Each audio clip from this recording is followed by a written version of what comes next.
Assalamualaikum warahmatullahi wabarakatuh.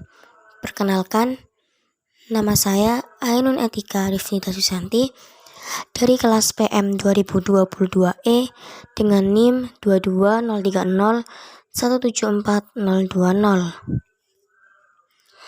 Di sini saya akan membahas mengenai sejarah bahasa Indonesia menjadi keunggulan bahasa Indonesia serta prospek bahasa Indonesia di masa mendatang.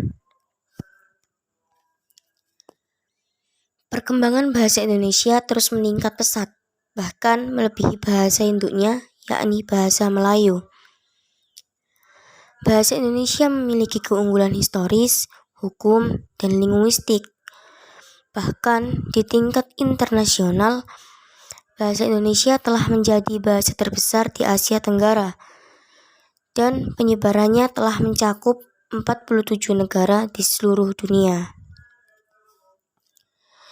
Titik tolak perkembangan bahasa Indonesia terjadi pada peristiwa Sumpah Pemuda pada tanggal 28 Oktober 1928.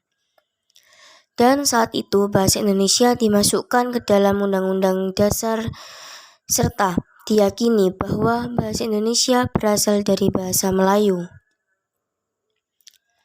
Sementara itu, bahasa Melayu bagi orang-orang Indonesia adalah salah satu dari 718 bahasa daerah.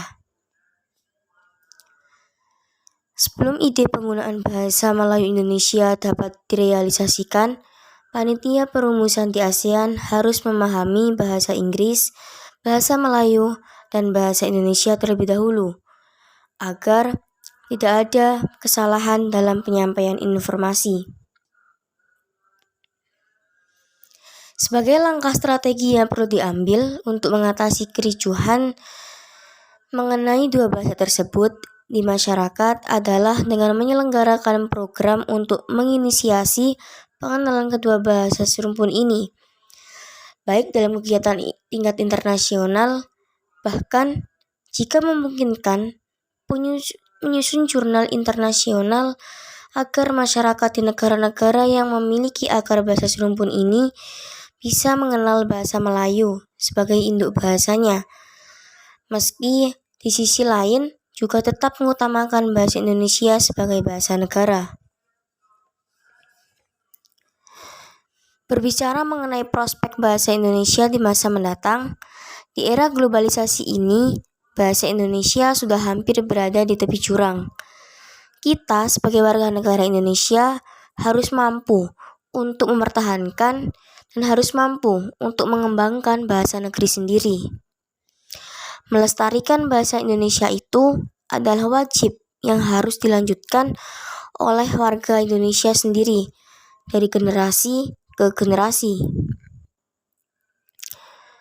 Terdapat banyak langkah kecil yang dapat kita lakukan untuk melestarikan bahasa pemersatu bangsa ini.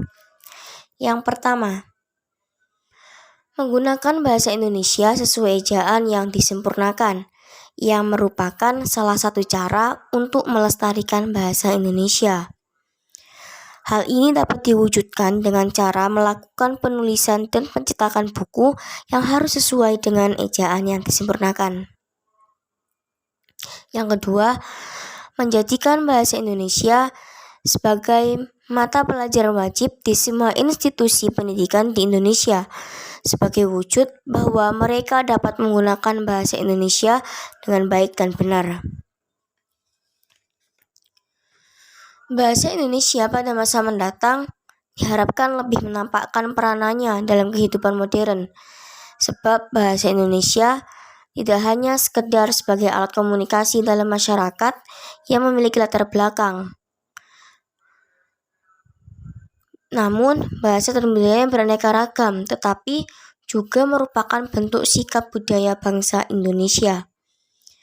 Hal ini dapat terwujud apabila pembinaan dan pengembangan bahasa Indonesia berjalan dengan sebaiknya dengan memanfaatkan setiap peluang yang ada, seperti dukungan dari pemerintah dan berbagai pihak lainnya dalam berbagai bentuk.